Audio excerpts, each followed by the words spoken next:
دنیا میں آپ کا حقیقی مقام وہی ہے جس کا اظہار لوگ آپ کی غیر موجودگی میں کرتے ہیں۔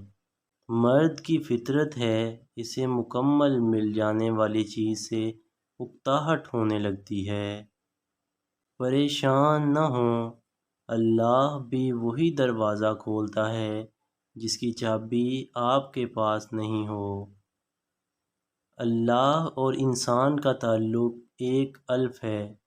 یہ ایک سیدھی لکیر جیسا تعلق ہے جس کے ایک سرے پر اللہ ہے تو دوسرے سرے پر بندہ ہے۔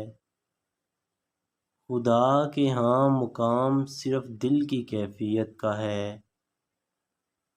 بہترین زندگی جینے کے لیے اس حقیقت کو تسلیم کرنا پڑے گا کہ سب کو سب کچھ نہیں مل سکتا۔ زندگی مسلسل امتحان کا نام ہے۔ یہاں 10 بار گر جانے کے بعد 11ویں دفعہ اٹھنے کا نام کامیابی ہے۔ اگر قدر نہیں کرو گے تو اللہ چھین لے گا، پھر چاہے وہ رزق ہو یا عشق۔ یہ دنیا بوڑھی ہو چکی ہے اور مجھے وہ دنیا چاہیے جو بچوں کی طرح مسکرائے۔ انسان اکڑ کر ایک ٹیلے پر نہیں چڑھ سکتا لیکن جھک کر پہاڑ کی چوٹی تک پہنچ سکتا ہے۔ عاجزی سے جھکنا سیکھیں تاکہ بلندی نصیب ہو۔ اچھی باتیں پڑھنے کی عادت ہو تو اچھی باتیں کرنے کی عادت خود بخود ہو جاتی ہے۔ خودکشی اسلام میں حرام ہے اور موت مسائل کا حل نہیں ہوتی۔ ہم لوگ نیک بننا نہیں، نیک دکھنا اور نیک کہلانا چاہتے ہیں اور یہ منافقت کا اعلیٰ ترین درجہ ہے۔ سب سے بہتر اور عزت کا لقمہ وہ ہے جسے اپنی محنت اور کوشش سے حاصل کیا جائے۔ اگر آپ حادثاتی طور پر کسی سے 2-4 کتابیں زیادہ پڑھ گئے ہیں تو انہیں ہضم کرنا سیکھیں، دوسروں کا جینا حرام نہ کریں۔ انسان سے محبت وہی کر سکتا ہے جس پر خدا مہربان ہو۔ تیرے وجود کی بنیاد تیرا باپ ہی ہے، اگر وہ نہ ہوتا تو بھی نہ ہوتا۔ تو جان لو تیرے اندر جو بھی اچھائی ہے اس نعمت کی بنیاد تیرا باپ ہی ہے۔ رشتوں کو جوڑے رکھنے کے لیے کبھی کبھی اندھا، گونگا اور بہرا ہونا پڑتا ہے۔ بغیر نقشے کے پرندے اپنے مقام تک پہنچ جاتے ہیں، ایک انسان ہے جو دل سے دل تک پہنچنے میں ناکام رہتا ہے۔ جب انسان کا غم یا خوشی حد سے بڑھ جائے تو دنیا اس کی نظر میں حقیر ہو جاتی ہے۔ کسی ناقدر شخص سے محبت کرنا ایسے ہے جیسے آپ اسے پیالے میں آب حیات پیش کریں اور وہ اسے ہونٹوں سے لگانے کی بجائے اس سے پاؤں دھو لے۔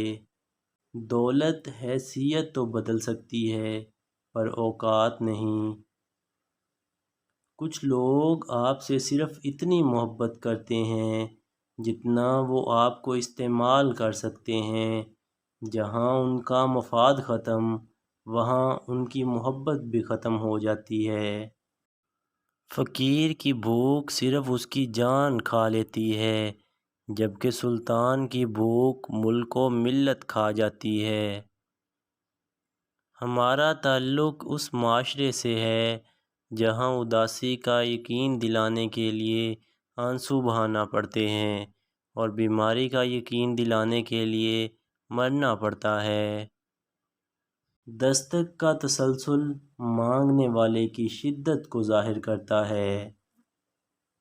انسان سب کچھ بھول سکتا ہے سوائے ان لمحوں کے جب اسے اپنوں کی ضرورت تھی اور وہ دستیاب نہیں تھے۔ زخم چھپانے کا ہنر سیکھو، یہاں ہر دوسرا شخص ہاتھ میں نمک لیے پھرتا ہے۔ حسد دراصل خود اعتمادی کی کمی کا نام ہے۔ زیادہ کی ہوس حاصل شدہ کا لطف نہیں لینے دیتی۔ زہر دکانوں پر نقلی اور زبانوں پر اصلی ملتا ہے۔ زندگی کتنی عجیب ہے، ہر شخص دنیا کی قید سے رہائی مانگتا ہے اور رہا ہونے سے ڈرتا بھی ہے۔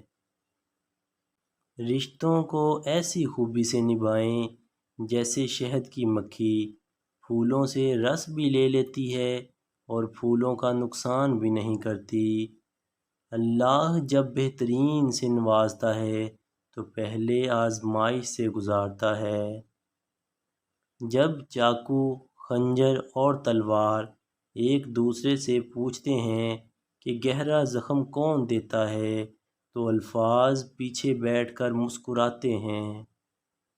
خوش فہمیوں کے سلسلے اتنے دراز ہیں کہ ہر اینٹ سوچتی ہے دیوار مجھ سے ہے۔ پتھر میں ایک نقص یہ ہے کہ وہ کبھی پگھلتا نہیں، لیکن پتھر میں ایک خوبی بھی ہے کہ وہ کبھی بدلتا نہیں۔ بہترین وقت ہے وہ جس میں بدترین لوگ سامنے آ جائیں۔ انسان کی عقل صرف اتنی ہے، اسے اگر جانور کہا جائے تو ناراض ہو جاتا ہے اور اگر شیر کہا جائے تو خوش ہو جاتا ہے۔ جو حد سے زیادہ پیار کرتا ہے وہ حد سے زیادہ نفرت بھی کر سکتا ہے، کیونکہ شیشہ جب ٹوٹتا ہے تو خطرناک خنجر بن جاتا ہے۔ جب دولت قریب آنے لگتی ہے تو دو چیزیں ظاہر ہونا شروع ہو جاتی ہیں، ایک دروازے پر سائل اور دوسرا خواب میں دولت نظر آنے لگتی ہے۔ اگر تو 10 برس تک بھی بے روزگار رہے اور تیرے پاس کھانے کو بھی کچھ نہ ہو، تب بھی علم سے منہ نہ موڑ۔ ناظرین گرامی، یہاں پر ہم اپنی ویڈیو کا اختتام کرتے ہیں۔ ویڈیو دیکھنے کا بہت شکریہ۔ اگر آپ کو ویڈیو پسند آئی ہے تو ویڈیو کو لائک، کمنٹ اور اپنے دوستوں کے ساتھ بھی شیئر کریں۔ چینل کو ضرور سبسکرائب کر دیں تاکہ ہماری تمام ویڈیوز کا نوٹیفیکیشن آپ کو ملتا رہے۔ ملتے ہیں ایک نئی ویڈیو میں، تب تک کے لیے اللہ حافظ۔